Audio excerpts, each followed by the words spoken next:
Imagine Philadelphia, 1963, 3 in the morning. An elite residential neighborhood submerged in profound silence. Wealthy homes, manicured lawns, absolute peace. Suddenly that peace is shattered by the screech of metal and the squeal of brakes. An old bus, painted with crooked slogans, parks right on the lawn of one of the mansions. A crowd spills out, led by a 21-year-old guy with wild eyes and a portable megaphone. He starts screaming, loudly, hysterically. He demands that the homeowner come out and fight him right here, on the grass, in his pajamas. Terrified neighbors call the police. The journalists this kid dragged along click their camera shutters, capturing every second of the chaos. It looks like a cheap circus, like the nervous breakdown of a teenager who believed too much in his own importance. The public laughs, calling him a clown. The next morning's newspapers will write that the kid is not all there. But there is one detail that changes everything. The man sleeping in that house is not just an athlete. It is Sonny Liston. And for you to understand the level of madness that night, you must know who Liston really was. In the early 60s, Sonny Liston wasn't just considered the heavyweight champion of the world. He was considered the scariest man on the planet. This is no exaggeration. He was a killing machine, forged in prisons and in the service of the mafia. He broke the jaws of debt collectors, shook down people for gangsters, and possessed a gaze that, rumor had it, made even police officers freeze. Journalists wrote that shaking Liston's hand was like sticking your fingers into a bear trap. He was the big, ugly bear, absolute evil in the flesh. So the question is, why would young Cassius Clay, the future Muhammad Ali, come to this monster's house in the middle of the night and insult him? It seems like suicide, an attempt to sign his own death warrant before the fight even began. After all, any sane person understands. If you poke a bear with a stick, the bear will tear you apart. Everyone thought Clay was just stupid, that he didn't realize who he was dealing with. But what if I told you that nothing about that night on the Philadelphia lawn was spontaneous? What if every hysterical phrase shouted into that megaphone was part of a cold, mathematically calculated plan? We are used to seeing Ali as a great talker, a showman, but we overlook the dark, almost scientific side of his trash talk. That night, Ali wasn't looking for a brawl. He was conducting a psychological operation. He knew a secret that was hidden from everyone else. Gangsters, like Liston, understand the language of force. They understand the language of threats. They know what to do if a gun is pointed at them. But what do they fear until their knees shake? They fear madness. Liston looked out the window at this screaming kid and saw not a rival, but a psychopath. And a psychopath is an unpredictable variable. He cannot be intimidated. He cannot be reasoned with. Ali was creating the image of a man with nothing to lose, a man whose psyche was so unstable that he might pull any stunt in the ring.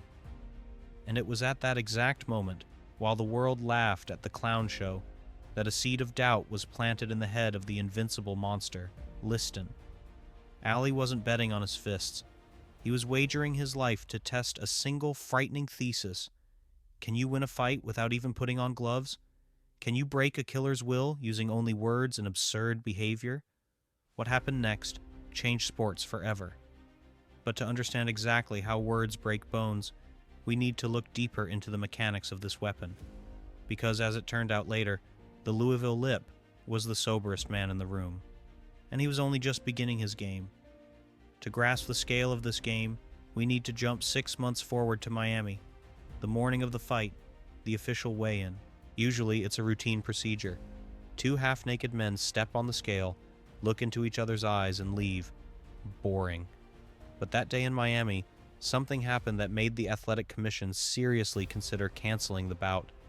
When Ali burst into the hall, he didn't look like an athlete.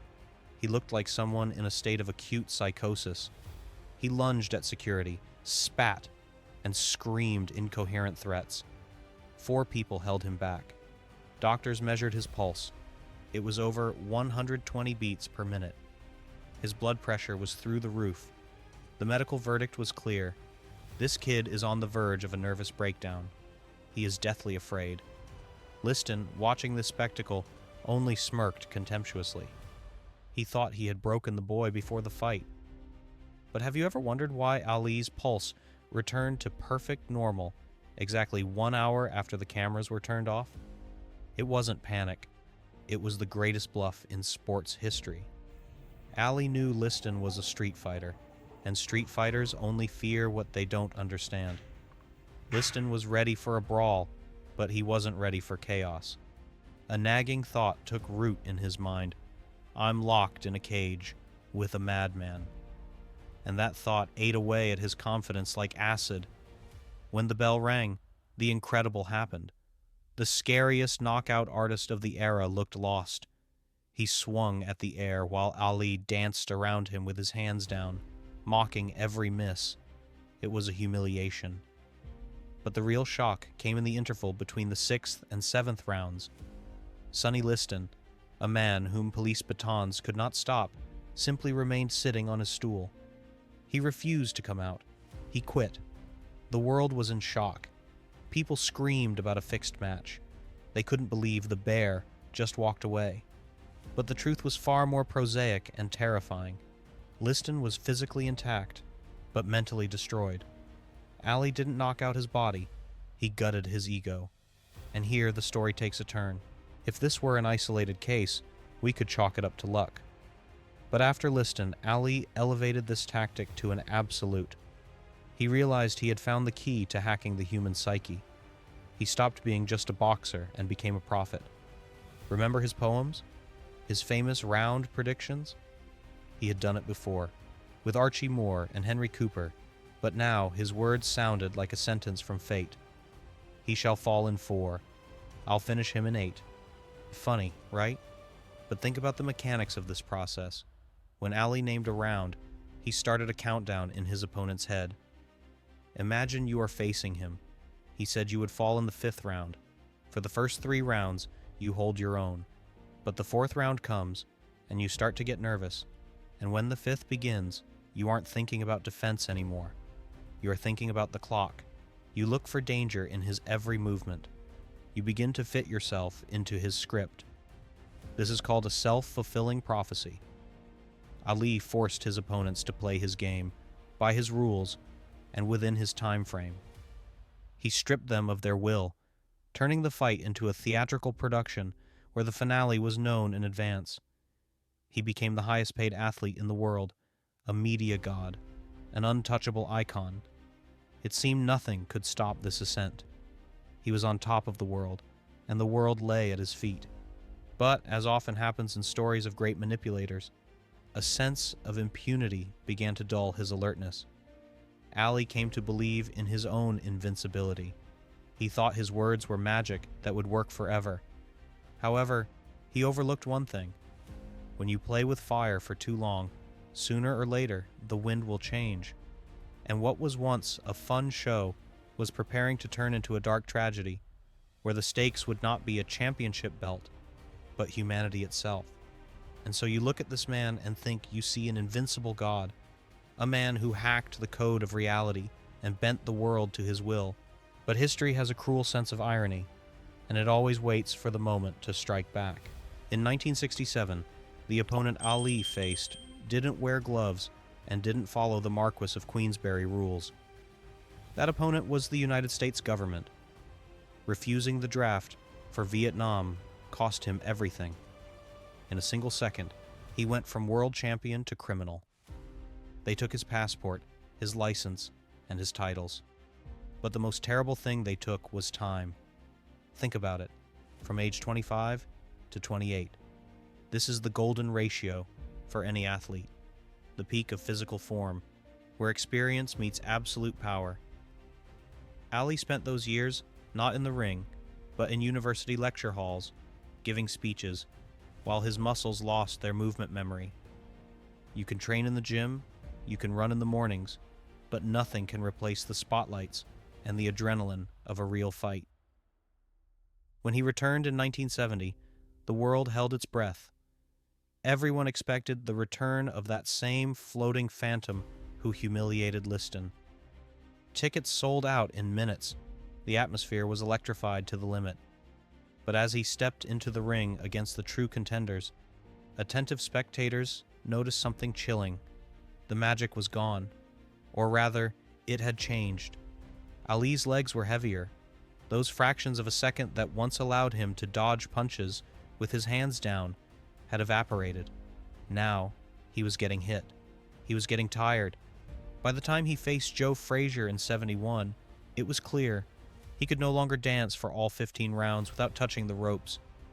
At that moment, in the intervals between rounds, one could read a quiet panic in the greatest's eyes. His body, his primary tool, had begun to betray him. How do you survive in a cage with lions when you are no longer the fastest? How do you defeat young, hungry contenders who have studied your style for years while you sat in exile? Ali realized a terrifying truth. If he couldn't outplay them physically, he had to destroy them mentally before they even left the locker room. If before his trash talk was daring, funny, and even artistic, now it became a necessary condition for survival. This was no longer a show. It was a war of attrition. He needed his opponent to enter the ring not with cold calculation, but with eyes bloodshot from rage. Because when a person is in a rage, they make mistakes. They hit harder, but they miss more often, and misses exhaust you faster than hits. Ali began to transform his image. He no longer needed to be just the brash kid. He needed to be a martyr and a punisher. He began to use racial and political issues as a club to strike at his opponent's most painful spots. He realized that hate sells better than admiration, and that hate makes enemies lose control. But for this new, dark strategy, he needed the perfect antagonist, someone who embodied everything Ali supposedly fought against. He needed a villain for his new play, and fate, with its twisted sense of humor, threw him the most unsuitable candidate for the role. A man who was his friend, his savior, and his mirror image. Ali did not yet know that by choosing this target, he would trigger a chain reaction that would not only destroy his friend's career, but also stain his own soul. We are approaching the moment where sport ends and a personal vendetta begins, one with no parallel in history. This is where the story stops being a heroic epic about the return of a king and becomes something dark, sticky, and outright filthy. To understand the depth of the fall, you must know one fact often forgotten in documentaries. Joe Frazier was not the enemy. During those 3 years of exile, when Muhammad Ali was stripped of his livelihood, when his phone was tapped by the FBI, and former friends pretended not to recognize him on the street, it was Joe Frazier who reached out. He lent Ali money. He drove him in his car. He even went to the White House to see President Nixon to ask for his rival's license to be reinstated. Frazier wanted to beat Ali fairly, in the ring, to prove he was the true champion, not a paper king. He believed in a code of honor, but he made a fatal mistake. He thought Ali believed in it too. Ali returned, and he didn't just need an opponent. He needed a devil. He needed an antagonist of such scale that victory over him would look like biblical salvation. And Ali looked at his savior, a simple guy from the Philadelphia ghetto who could barely read, and decided, "You'll do." What followed was not a sporting rivalry. It was social murder. Ali, coming from a middle-class background, the son of a painter, began to paint a portrait of Frazier as an ignorant, ugly traitor to his race. He called him Uncle Tom. In the America of the 70s, gripped by racial riots, this was worse than spitting in a man's face. It meant painting a target on his back. You think these were just words? Try to imagine yourself in Joe's place. You walk out onto the street, and people of your own race boo you, calling you a puppet for white masters. Ali flipped reality. He, the darling of white college liberals, became the voice of the streets, while Frazier, who had worked in a slaughterhouse his whole life, became an outcast. But Ali didn't stop there. He needed to pierce Frazier's armor to make him lose his mind with rage. This war lasted for years, from their first fight to their third.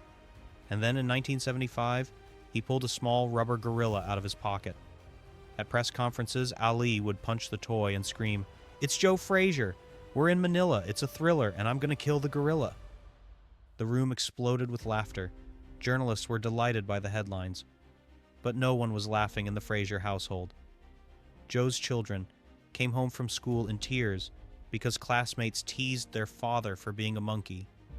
This was the moment the People's Champion mask slipped, revealing cold, cynical calculation. Ali knew Frazier was a proud man. He knew Joe was self-conscious about his looks and his speech. And he struck right there, again and again, with sadistic pleasure. He turned boxing into a personal vendetta. The plan worked perfectly, but at what cost? Frazier truly came to hate Ali, not with sporting anger, but with that black, all-consuming hatred that makes a man wish for another's death. Ali wanted to make Joe angry, so he would make mistakes. But he overlooked one thing. Hate is the most powerful fuel on earth. Instead of breaking, Frazier turned to stone. He absorbed every insult, every mockery, every guerrilla slur, and compressed it inside himself into a core of pure energy. Ali thought he was playing with his opponent's psyche, as he had with Liston. But with Frazier, he went too far. He created a monster who was ready to die in the ring, just to take Ali with him. And when they finally met in Manila, it was no longer a sport. It was an attempt at mutual destruction, provoked by words that cannot be taken back. The world prepared to see the greatest fight in history, but no one suspected that both fighters would leave more on that canvas than just their health. They didn't go there for a belt. They went for blood. Manila, 1975. When the referee stopped the fight after 14 rounds of hell, there was no triumph. Ali didn't jump for joy. He simply collapsed onto the canvas, exhausted, whispering to his corner that it was the closest thing to death he had ever experienced. He kept his title. He proved he was the best. But when the smoke cleared and the bruises faded, it became clear that the real battle ended quite differently from what was written in the judges' scorecards. You might think that time heals all wounds, that two great warriors, having walked through fire, should have embraced and laughed at the past like old friends. No, that is a lie fed to us in Hollywood movies. The reality turned out to be far more brutal and resentful. Joe Frazier never forgave him. Never. Those words, ugly, gorilla, traitor, did not disappear after the bell. They were etched into his DNA. They poisoned his life. Even decades later, when Muhammad Ali was already trembling from Parkinson's disease, when the whole world wept with pity for the legend, Frazier sat in his old gym in Philadelphia and said bitterly, "I sent him to the hospital, and he sent me home." In his autobiography, you won't find words of reconciliation. There is only a cold statement of fact. He hated Ali until his last breath. He felt that it wasn't a victory that had been stolen from him, but his human dignity. And here we come to the most uncomfortable question of this story. We idolize Ali for his principles, for his refusal of war, for his charisma. But are we ready to admit that the foundation of his greatness was poured with the concrete of cruelty? Ali showed the world that the battle begins long before entering the ring. He opened Pandora's box, turning psychology into a weapon of mass destruction. He proved that words can hit harder than a sledgehammer. But look at modern sports. Look at Conor McGregor, at the trash talk in the UFC, at the filth on social media. They are all Ali's children. They all learned his lesson. It doesn't matter who you are. It matters what they say about you. But none of them possess the class and depth of the original. They copied the cruelty, but forgot the genius. So what is the outcome? Muhammad Ali paid for his greatness with his body. Boxing took away his speech, the very speech he used to sting the world. It looks like the dark poetry of fate.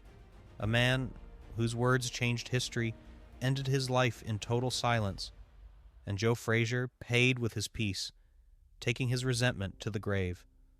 Both of them became victims of the game Ali invented that night on the lawn in Philadelphia. We often say that winners are not judged, but if we want to be honest, we must see the full picture. Ali was the greatest not because he was a saint. He was the greatest because he was ready to go to any lengths, risk, madness, and even malice to become immortal.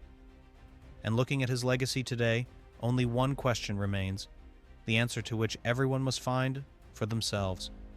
Where is that thin line between the psychology of a winner and moral bankruptcy? Because it seems that to become an icon for millions, you must first become a monster to one single person. And perhaps that is the true price of greatness.